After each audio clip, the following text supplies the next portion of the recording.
Hello everyone, magandang hapon. So, paggabi na rin. Welcome po ulit sa ating channel. So, samahan niyo ako guys. Magluluto ako ng ginisang upo. So, ito po ay kasama pa nung niluto ko nung nakaraan. Yung talong. Ito po ay bigay nung ating kaibigan. So, ito, kukulayin ko na. Kasi po, baka tumigas sa ref. Dahil yung upo po, pag matagal na, kahit mura pa siya, kung bata pa, pag natatagalan ay natigas din ang balat. So, hatiin ko lang siguro siya.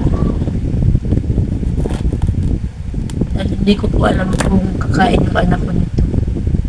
Ay, maliliit pa po yung buto. So, ito po ititira ko ay, siguro pwede naman po ito sa sinigang na isda, Yan. Sasahog ko na lang siya pag nagsigang ako ng isda. So, igigisa ko po ito dito po. Mackerel. Sa amin po tawag sardinas na puti. Wala pong sauce. Ay maputi. So, balatan natin muna ito. Mapuro na yung aking peeler. Kutsilyo na lang siguro para mas madali.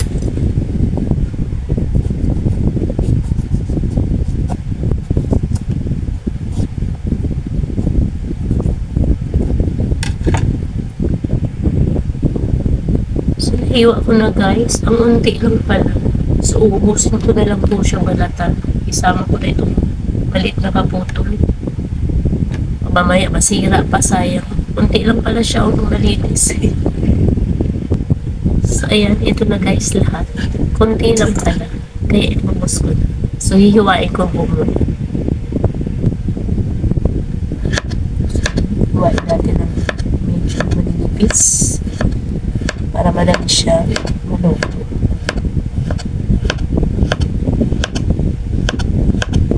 Tapos ay hugasan natin.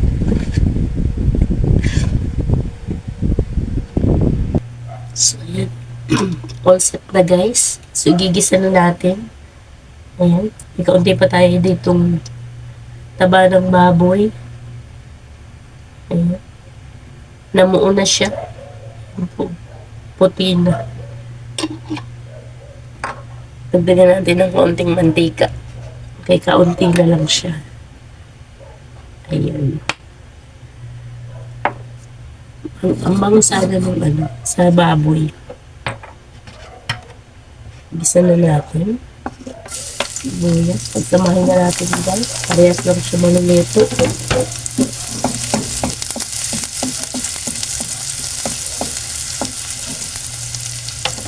Bango nung tataba ng baboy. So, ayun. Luto na yung ating bawang sibuyas. Lagyan na natin itong ating kamatis.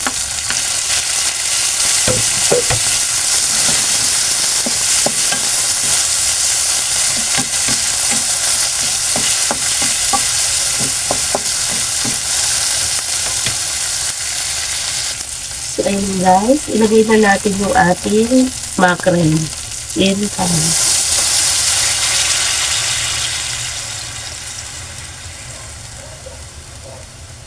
Uy, ayaw lumabas ng isa. Ayun. So, ayan na siya. Lagyan natin ng paminta. Seasoning. Ayun, busin na natin. Tapos, nagtagan na natin ng kaunting asin. Ayan. Di ko na siya guys sasabawan dahil yung opo po ay nagtutubig. So, yung sabaw ng mackerel, yun na rin ang kanyang sabaw. So, ayan. Ilagay na natin ito.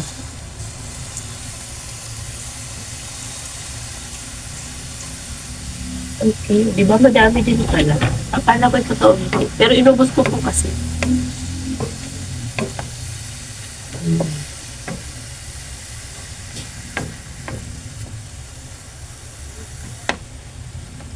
So, yun lang. Tapos, takpan na lang muna natin.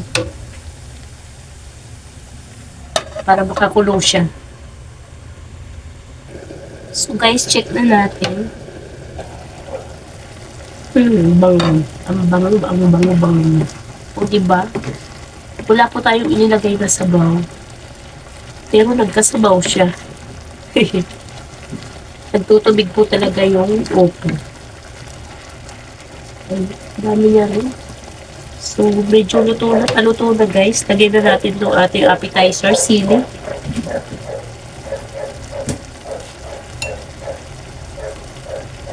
Tapos, tikman na natin guys. Hindi, ang ingay ng aso.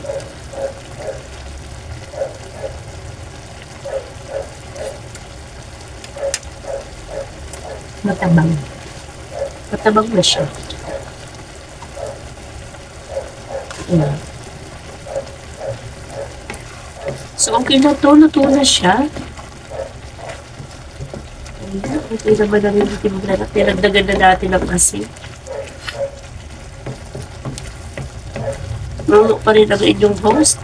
Hindi pa rin po totally magaling yung aking ubog. Ayan guys, okay na. Okay na po. Okay na yung alat. Sarap. May papapakin akong gulay dahil ako lang naman po ang kakain sigurado dito. So hanggang bukas ko pa po siguro ito. So ayan, maraming salamat po.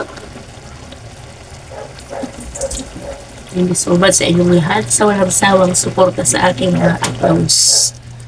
So bye-bye guys. God bless us all. Thank you so much.